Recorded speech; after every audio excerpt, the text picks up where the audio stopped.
नमस्कार दोस्तों, आपके अपने चैनल व्रत मुहूर्त डायरीज में आप सभी का स्वागत है। आज के इस वीडियो में हम बात करेंगे एक ऐसी एकादशी की जो दुर्भाग्य को सौभाग्य में बदल सकती है, पापों का नाश कर सकती है, धन, सुख और शांति प्रदान करती है।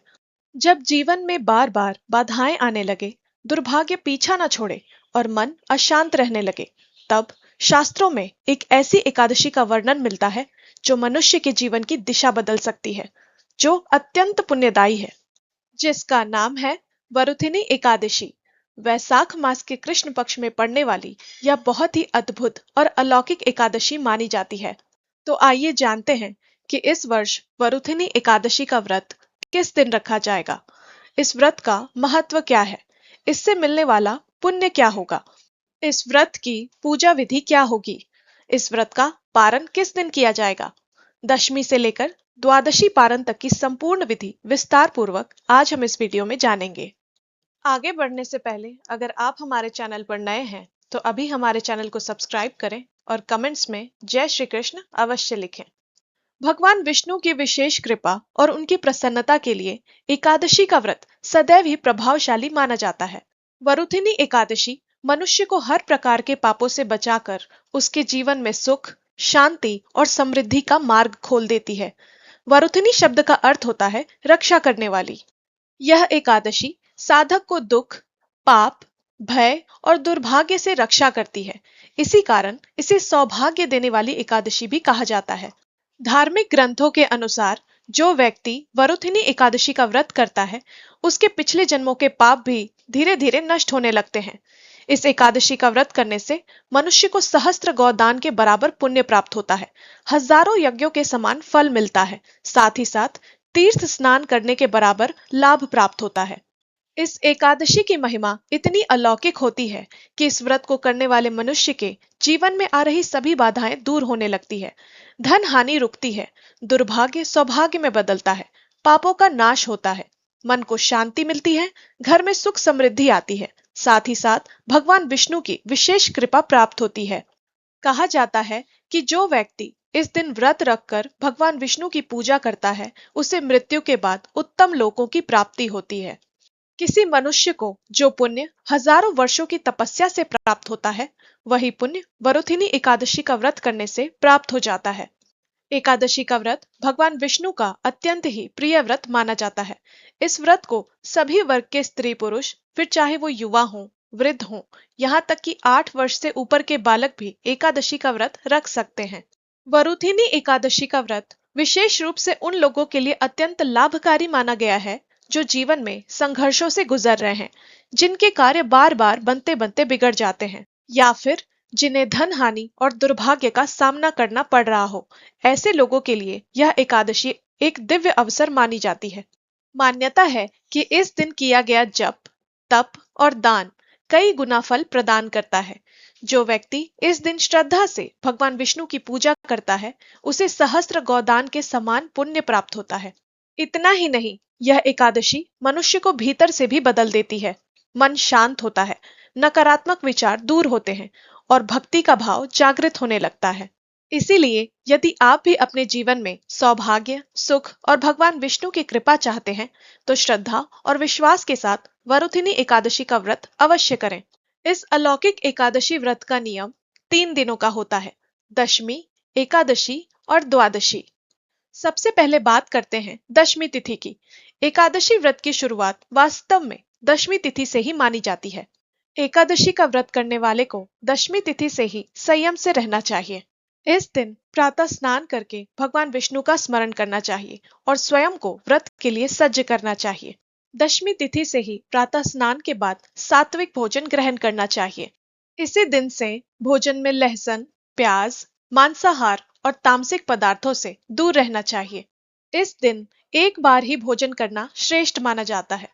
इस दिन चावल का सेवन नहीं करना चाहिए और सूर्यास्त के बाद अनाज का सेवन नहीं करना चाहिए। साथ ही साथ रात्रि में संयम से रहना चाहिए और ब्रह्मचर्य का पालन करना चाहिए। दशमी तिथि की रात्रि को सोने से पहले अपने मुख को अच्छी तरह से साफ कर लेना चाहिए, ताकि आपके मुख में कोई भी अनाज का टुकड़ा फंसा न रह जाए। इसके बाद आती है एकादशी तिथि। एकादशी के दिन प्रातः ब्रह्म मुहूर्त में ही बिस्तर का त्याग कर देना चाहिए। यदि आपके घर के आसपास कोई पवित्र नदी या सरोवर हो तो उसमें स्नान करना चाहिए। यदि आपके घर के आसपास कोई पवित्र नदी ना हो तो अपने घर में नहाने के पानी में ही थोड़ा सा गंगा जल मिलाकर उससे स्नान करना चाहिए। अपने दैनिक कर्म से निवृत्त होकर स्नान करके स्वच्छ वस्त्र धारण करना चाहिए। यदि आपके पास पीला वस्त्र हो तो इस दिन पीला वस्त्र अवश्य धारण करना चाहिए। इसके बाद अपने पूजा घर में जाकर अपने पूजा के स्थान को गंगा जल छिड़क कर शुद्ध करना चाहिए और फिर एक आसन लगाना चाहिए। उस पर लाल या पीला कपड़ा बिछाकर भगवान विष्णु की तस्वीर या प्रतिमा जो भी आपके पास हो उसे स्थापित करना चाहिए। अगर आप अपने घर में लड्डू गोपाल की पूजा करती हैं तो आप उनको भी भगवान विष्णु की प्रतिमा के पास स्थापित कर सकती हैं। आप चाहें तो लक्ष्मी गणेश की भी पूजा भगवान विष्णु के साथ कर सकती हैं। इसके बाद भगवान की प्रतिमा के सामने एक आसन बिछाकर बैठ जाएं और सबसे पहले भगवान के सामने एक दीपक जलाएं। दीपक की साक्षी में अपने हाथ में फूल और गंगा जल लेकर व्रत करने का संकल्प लें कि मैं अपना नाम लेकर अपना गोत्र बताएं। भगवान विष्णु की कृपा प्राप्ति के लिए वरुथिनी एकादशी का व्रत कर रहा हूँ या कर रही हूँ। भगवान विष्णु मेरे व्रत की रक्षा कर इसे सफल करें और मुझ पर अपनी कृपा करें। इसके बाद अपने हाथ का जल और फूल भगवान विष्णु की प्रतिमा के आगे अर्पित कर दें और फिर विधिवत भगवान विष्णु की पूजा करें। उन्हें चंदन का तिलक लगाएं, फूल अर्पित करें।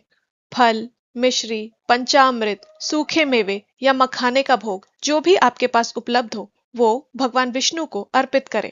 उनके भोग में तुलसी दल अवश्य शामिल करें क्योंकि तुलसी दल के बिना भगवान विष्णु की पूजा अधूरी मानी जाती है।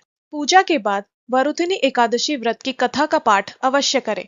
आप चाहें तो मोबाइल पर भी उसे सुन सकते हैं। इस दिन भगवान विष्णु के द्वादश अक्षर मंत्र का जाप अवश्य करना चाहिए। ओम नमो भगवते वासुदेवाय नमः। इस मंत्र को 11, 21, 108 बार या जितनी भी देर आप करना चाहें आप कर सकते हैं। इसके अलावा विष्णु सहस्त्र नाम का पाठ भी कर सकते हैं। वरुथिनी एकादशी मनुष्य को हर प्रकार के पापों से बचाकर उसके जीवन में सुख, शांति और समृद्धि का मार्ग खोल देती है। वरुथिनी शब्द का अर्थ होता है रक्षा करने वाली। भगवान विष्णु की विधिवत पूजा और पाठ करने के बाद प्रभु की आरती करें। भगवान के पूजन के बाद आपका व्रत आरंभ हो जाता है। आप दिन भर भगवान के स्मरण में अपना समय बिताएं, उनका भजन करें और फिर संध्या के समय पुनः हाथ पैर धोकर स्वच्छ होकर या फिर स्नान करके भगवान जी के आगे दिया बाती करें। हो सके तो इस समय भी भगवान को तुलसी दल के साथ भोग अर्पित करें। एकादशी व्रत के दिन सभी प्रकार के बुरे आचरणों से दूर रहना चाहिए। इस दिन झूठ नहीं बोलना चाहिए, ना ही किसी पर क्रोध करना चाहिए और ना ही किसी का अपमान करना चाहिए। सभी प्रकार के नकारात्मक बातों और विचारों से स्वयं को दूर रखना चाहिए और भगवान विष्णु का ध्यान करना चाहिए।